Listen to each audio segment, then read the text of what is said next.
pronunciation in entrepreneur class. Today we will talk about become entrepreneur. So let's get started. Jadi di slide ini kalian akan mengerti apa sih learning objective of this session. First, you can explain the meaning of entrepreneurship, and then the second one explain the character of an entrepreneur, and then explain the type of entrepreneurs, and also foster a desire for entrepreneurship. Jadi based on Peter Drucker, the entrepreneur always searches for changes, responds to it, and exploit it as an opportunity. Jadi maksudnya dari sini adalah sebagai orang entrepreneur, kalian itu akan selalu mencari perubahan. Dari perubahan itu kalian merespon dan mengeksploitnya untuk menjadi sebagai opportunity. Sebelumnya, back then when we were in 1980 crisis, so UMKM di Indonesia itu adalah salah satu backbone dari perekonomian di Indonesia pada saat itu. Jadi walaupun kelihatannya UMKM ini di-manage secara simple, mereka benar-benar mempunyai big role di Indonesia ekonomi. Jadi the total population of Indonesian people kan increasing year by year, right? Jadi seperti yang kalian tahu, Indonesian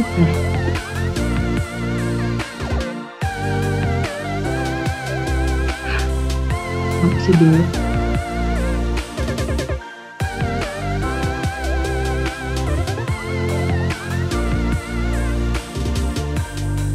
Sebelum kita mulai pelajarannya, pada tahun 1998 Indonesia menghadapi yang namanya krisis moneter.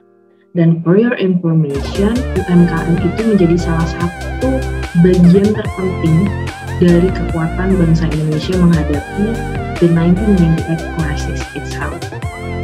Walaupun terlihat sangat simple untuk memanage dari UMKM, it's not like a really big company, tetapi mereka adalah kunci utama kita pada saat menghadapi krisis moneter tahun 1998. Seperti yang kalian tahu, total population of Indonesian people itu increasing year by year. Dan dari sini, itu mengimpact atau leads to the increasing of unemployment rate in Indonesia. Jadi semakin tinggi kenaikan dari population bangsa Indonesia itu sendiri, itu juga impact ke meningkatnya tingkat unemployment atau pengangguran di Indonesia itu sendiri. In the meantime, UMKM itu mempunyai total unit of businesses di Indonesia paling tinggi. Seperti yang kalian lihat di sini, they also absorb the highest number of workforce in Indonesia. Jadi dia yang paling banyak mengabsorb semua pekerja di Indonesia. Nah ini kalau kalian lihat di sini, 89,3% most of them are working in UMKM business. Jadi walaupun terlihat simpel, tapi sebenarnya UMKM ini itu punya total highest unit business di Indonesia yang paling baik, dan yang harus digarisbawahi di sini adalah dia mengabsorb the highest number of workforce in Indonesia. Sorry, but ya Allah, mau kakak, ora.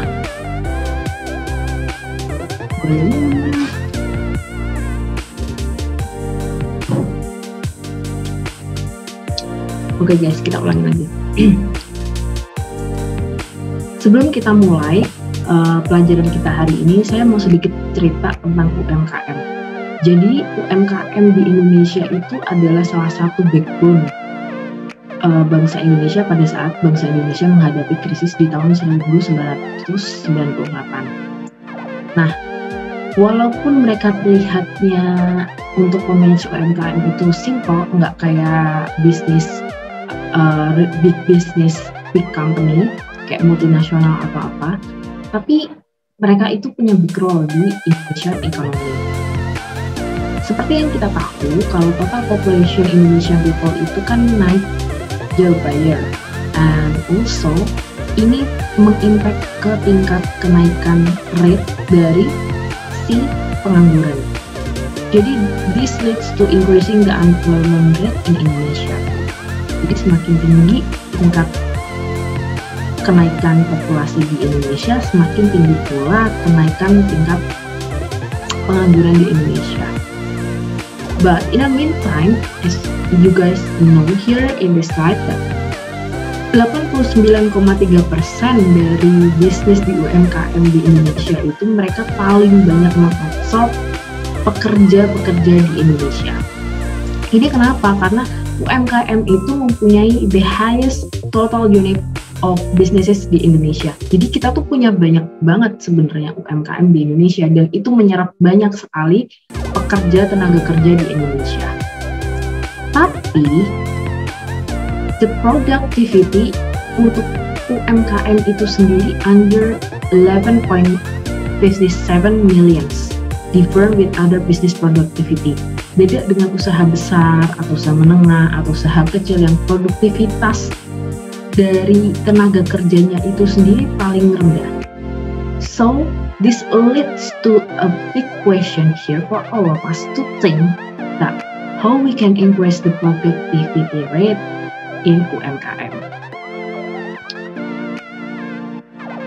Nah, this leads to this one.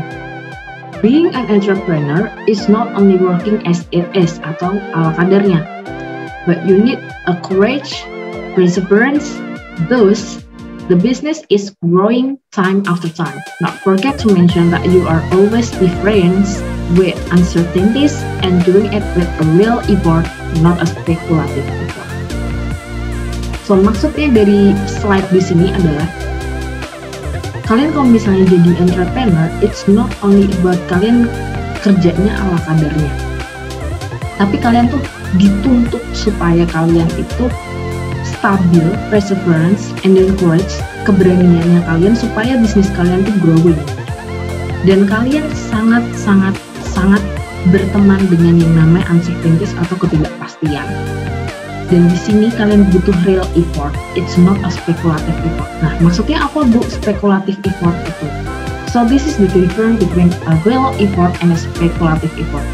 Kalau real effort, kalian itu motifnya itu adalah serving and gaining self-reliance. Jadi istilahnya kayak itu one of your development buat diri kalian gitu.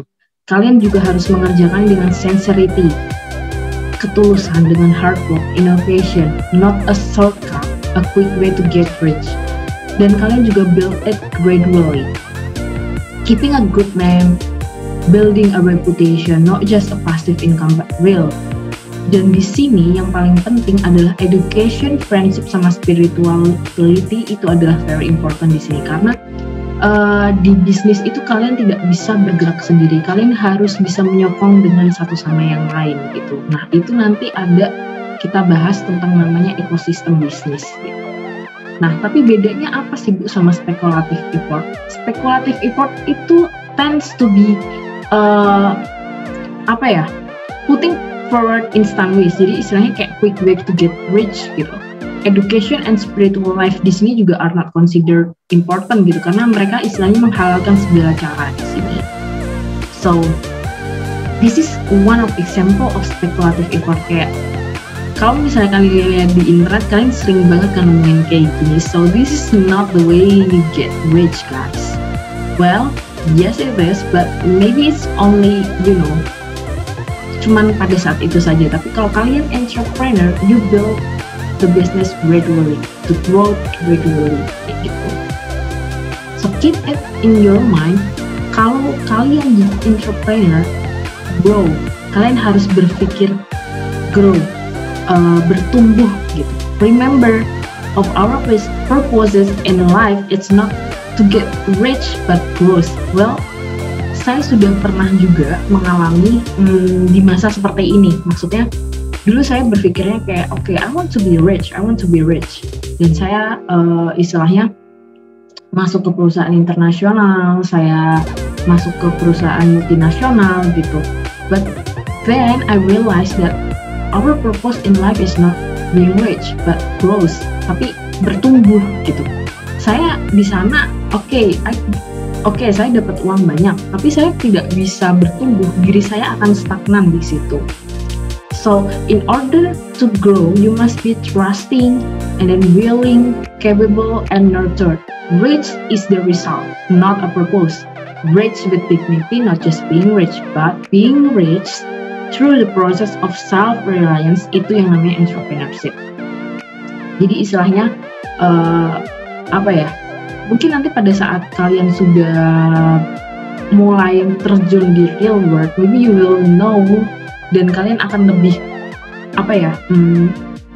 ngerti gitu kalau misalnya rich itu adalah result gitu. Tapi untuk supaya kita bisa rich, well, we have to get a purpose for our life kayak gitulah. Itu adalah growth, self-esteem kalian, self-reliance kalian, seperti itu. So what makes the difference between worker and entrepreneur? So worker, yes, they're resisting uncertainty, needing a sense of security and comfort. But entrepreneurs, well, you have to be friends with uncertainty. If not working hard, dare to face the risk of loss and cannot feed the family of the employees. So, jadi ini yang jadi saya pernah juga jadi worker dan saya juga pernah jadi entrepreneur, dalam artian saya juga building my own business gitu. Memang ini benar banget. Pada saat saya jadi worker, istilahnya saya kerja di kantoran, well, ya saya butuh uncertainty, saya butuh comfort, saya butuh stability dan security. Dan, well, bener gitu, resisting uncertainty. Jadi kalau misalnya ada kayak ketidakpastian tuh langsung kayak, istilahnya kayak takut gitu. Ini aku harus kayak gimana ya, kayak gitu-gitu. Nah, tapi kalau misalnya kalian being entrepreneur, kalian harus siap dengan itu. Kalian harus siap dengan uncertainties, karena tren di luaran itu kan berubah ya tiap tahun. Bumi juga berputar gitu istilahnya. Jadi kayak kehidupan kalian gak akan stagnan terus gitu. Tapi kalian harus siap kalau misalnya kalian harus ada di puncak atau pada saat kalian di bawah. So that's the real difference between worker sama entrepreneur. Nah, tipe-tipe dari entrepreneur itu macam-macam. Jadi ada yang namanya ecopreneur. Jadi ecopreneur itu lebih kayak mereka orientasinya bisnis mereka itu lebih ke environmental.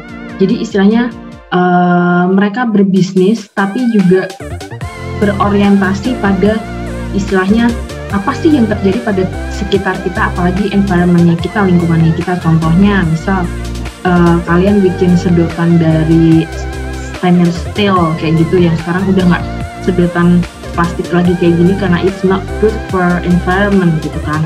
Atau misal kalian tumbler, istilahnya kalian nggak bawa cup lagi plastik kayak gini, but you use tumbler gitu istilahnya. Itu yang namanya ecopreneur. Nah, yang kedua ada socialpreneur. Socialpreneur di sini lebih ke entrepreneur yang orientasinya pada social activities. Well, kalau misalnya saya boleh cerita, saya lagi nge-build ini social entrepreneur. Jadi orientasi saya itu tidak lagi business is about profit, it's correct. Tapi profitnya itu kita alokasikan untuk social activities. Nah, bedanya itu di sini. Dan ecopreneur juga gitu. Profitnya buat apa ya? Buat dikembalikan lagi ke environment. Karena orientasi dari entrepreneur itu juga macam-macam gitu. Nah, salah satunya ada ecopreneur, ada social entrepreneur ini. Nah, kalau misalnya yang saya bikin itu lebih ke saya mau bikin pendidikan buat anak-anak ada di daerah Majalengka sama Sumedang. Itu mereka nggak punya kuota sama sekali buat belajar. Mereka nggak punya smartphone sama sekali. Dan keluarga family mereka mostly itu kan UMKM. Jadi bapak ibunya mereka itu pengrajin dari kain kerudung kayak gini. Nah, masalahnya adalah sisa-sisa kain kerudung kayak gini itu mereka buang begitu saja. Nah, di sini saya ngambil gimana sih caranya kita bisa recycle dari si sisa-sisa ini, dan profitnya nanti kita kembalikan lagi ke komunitas kita, ke UMKM mereka, ke anak-anak mereka yang mereka nggak bisa sekolah kayak gitu. So it's different di orientation sama si bisnis-bisnis ini. Lalu di sini juga ada intrapreneur. Nah, intrapreneur ini tuh lebih ke employees with entrepreneurial spirit, innovative and sharp instinct of opportunities. What is so is independence and access to resources. Jadi Kalau misalnya saya boleh singkatin, intrapreneur ini tuh lebih kayak kalian worker, tapi kalian juga punya bisnis saingan. Jadi istilahnya kayak berjalan seirama gitu. Nah kalau entrepreneur sendiri, well ya, in whole itu entrepreneur gitu. Tapi orientasinya kemana itu dipisah-pisah lagi. Nah terus lalu ada juga yang namanya worker. Kita bisa bilang worker itu sebagai entrepreneur juga, tapi kan but mereka itu working for others, professional executive, dan di sini lebih ke decision maker gitu. Itu aja, sekian dari materi kita hari ini. Nextnya nanti saya akan bikin video tentang next session. So let's join the next video. Kalau ada pertanyaan ya sebut aja ya.